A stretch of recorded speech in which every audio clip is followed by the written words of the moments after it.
Hello दोस्तों, my YouTube channel में आप सभी का स्वागत है। हम लोग प्रधानमंत्री पढ़ चुके थे, आज हम लोग उप प्रधानमंत्री पढ़ेंगे। और प्रधानमंत्री पढ़े होंगे तो बहुत अच्छे से समझ में आया होगा। तो उप प्रधानमंत्री भी आज पढ़ेंगे ना, तो इसमें भी आपको अच्छे से समझ में आएगा। और इस वीडियो को पूरा देखें तभी आपको समझ में आएगा। मेरा रिक्वेस्ट है कि जब तक आप पूरा वीडियो नहीं दिखेगा तो आपको समझ में नहीं आने वाला है। और क्या चीज़ में है, छोटे छोटे वीडियो में हम बहुत कंटेंट देने का प्रयास करते हैं। तो वीडियो बने रहें। और हाँ, जो भी दोस्त अगर मेरे चैनल पर नए हैं तो चैनल को सब्सक्राइब कर लें, साथ में बेल आइकन दबा लें। और फिर से मेरा रिक्वेस्ट है, हाथ जोड़ के रिक्वेस्ट करते हैं कि आप वीडियो को 1 से 2 बार ज़रूर देखें, तभी आपको समझ में आएगा।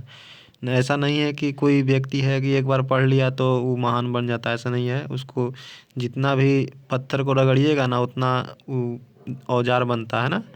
तो बस वही थोड़ा सा ध्यान रखना है और अच्छे से पढ़िएगा। चलिए वीडियो के माध्यम से देखते हैं। भारत के उप प्रधानमंत्री, क्या पढ़ना है हम लोग के? भारत के उप प्रधानमंत्री। प्रधानमंत्री हम लोग फर्स्ट वीडियो में पढ़ चुके हैं।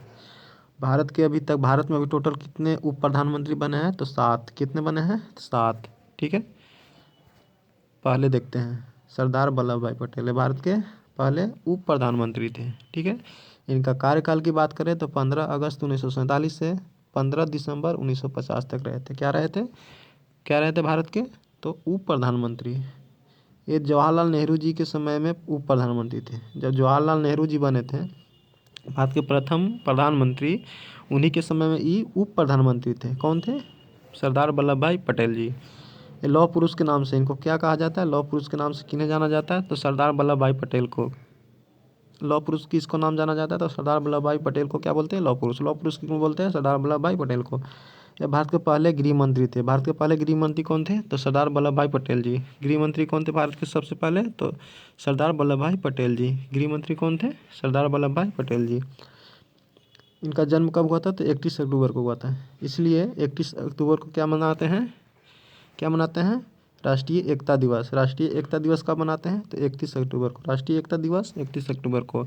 और राजीव गांधी जी के जन्म दिवस पर क्या बताए थे? तो राष्ट्रीय सद्भावना दिवस। वो भारत के सबसे युवा प्रधानमंत्री थे। तो उनका जन्म 20 अगस्त को हुआ था, इसलिए राष्ट्रीय सद्भावना दिवस 20 अगस्त को मनाया जाता है। और आतंकवाद दिवस 21 मई को। ठीक है, क्योंकि 21 मई को उनका मृत्यु हुआ था। तो 31 अक्टूबर को मनाया जाता है क्या चीज़? राष्ट्रीय एकता दिवस। सरदार वल्लभ भाई पटेल की क्या होता है? जन्मदिन पर। ठीक है, सरदार की उपाधि बारदोली महिलाओं ने किसको दिया था? सरदार वल्लभ भाई पटेल को। ठीक है, बारदोली की महिलाओं ने क्यों दिया था? क्योंकि वहाँ जो भी किसान लोग, मजदूर लोग थे, तो उनको थोड़ा टैक्स ज़्यादा लगा दिया गया था। लेकिन तभी गए तो वहाँ पे अंग्रेज़ों के द्वारा मनाने का प्रयास किए थे। तो 40% उन लोग मान गए थे कि 40% टैक्स माफ़ करते हैं, लेकिन 60% देना होगा। तो उससे नहीं मानते हैं, तो फिर महात्मा गांधी जी जाते हैं तो 80% छूट करवाते हैं। 80% तुमको छूट करना होगा, 20% देगा। ठीक है, तो अंत में मानना पड़ा था। ठीक है, आगे देखते हैं। मोरारजी देसाई। भारत के दूसरे उप प्रधानमंत्री कौन थे? तो मोरारजी देसाई जी थे। ठीक है, इनका कार्यकाल की बात करें तो 13 मार्च 1967 से 19 जुलाई 1969 तक रहा था। किनका रहा था? मोरारजी देसाई जी का। इस समय प्रधानमंत्री श्रीमती इंदिरा गांधी जी थे।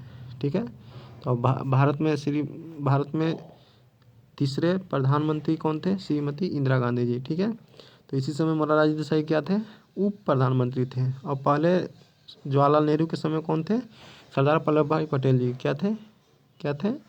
उप प्रधानमंत्री थे। पहले गृह मंत्री कौन थे? सरदार वल्लभ भाई पटेल जी। ठीक है,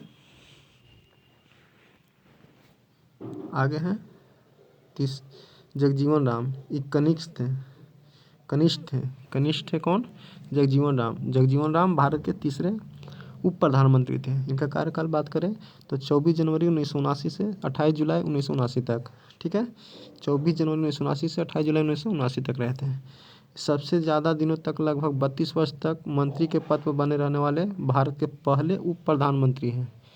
तो इतना अभी तक कोई नहीं बना था। ये भारत के सबसे ज़्यादा दिन तक, लगभग 32 वर्ष तक कौन मंत्री रहे? तो जगजीवन राम जी। कितना साल तक रहे थे? 32 वर्ष। बनने वाले पहले उप प्रधानमंत्री हैं। ठीक है, इनके समय प्रधानमंत्री मोरारजी देसाई जी थे। कौन थे? मोरारजी देसाई जी थे प्रधानमंत्री। ठीक है, तो मोरारजी देसाई जी प्रधानमंत्री बन चुके हैं, उप प्रधानमंत्री जी भी बन गए हैं। ठीक है, नेक्स्ट, तो उसको ज़रूर याद रखें। और भारत में जो भी होता है ना प्रधानमंत्री, तो एक संवैधानिक पद है, लेकिन उप प्रधानमंत्री जो होता है वो असंवैधानिक है, राजनीतिक पद है। ठीक है, इस संविधान में उल्लेख नहीं है कि उप प्रधानमंत्री हो गए। ठीक है,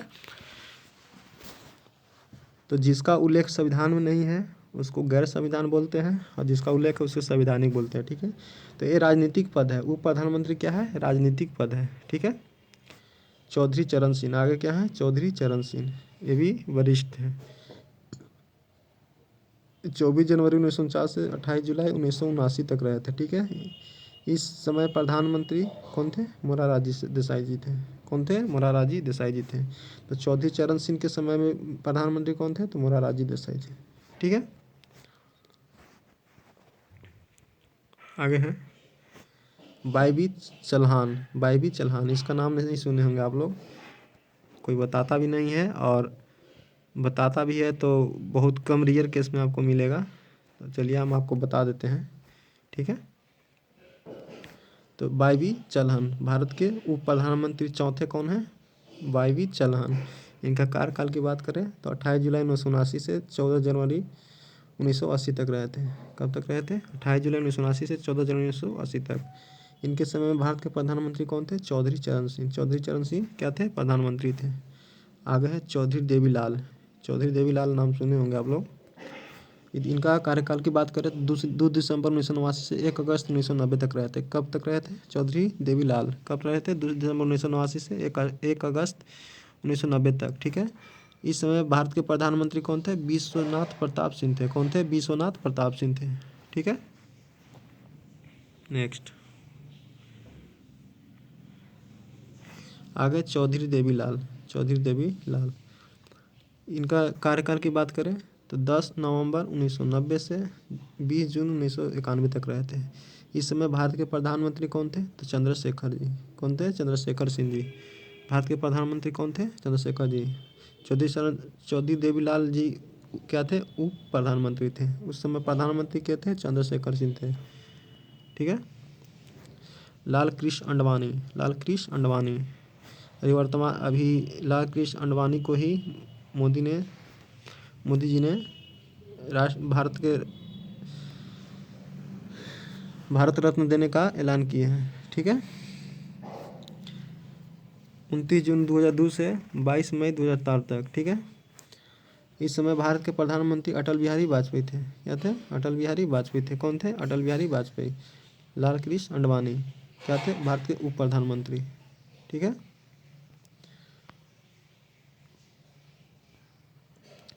व्यक्ति क्रम के अनुसार भारत में कुल उप प्रधानमंत्री की संख्या कितनी है? 7। भारत में व्यक्ति क्रम के रूप में भारत में अभी तक कितने उप प्रधानमंत्री की संख्या? तो 7 है। और कुल उप प्रधानमंत्री पूछेगा, कुल उप प्रधानमंत्री पूछेगा तो कितने? 8। व्यक्ति क्रम के अनुसार 7, लेकिन कुल पूछेगा तो 8। अब कैसे 8 है और कैसे 7 है, आइए हम बताते हैं आपको। यहाँ जो देख रहे हैं ना, ये जो वरिष्ठम, एक यहाँ वरिष्ठम देखें और एक और देखें,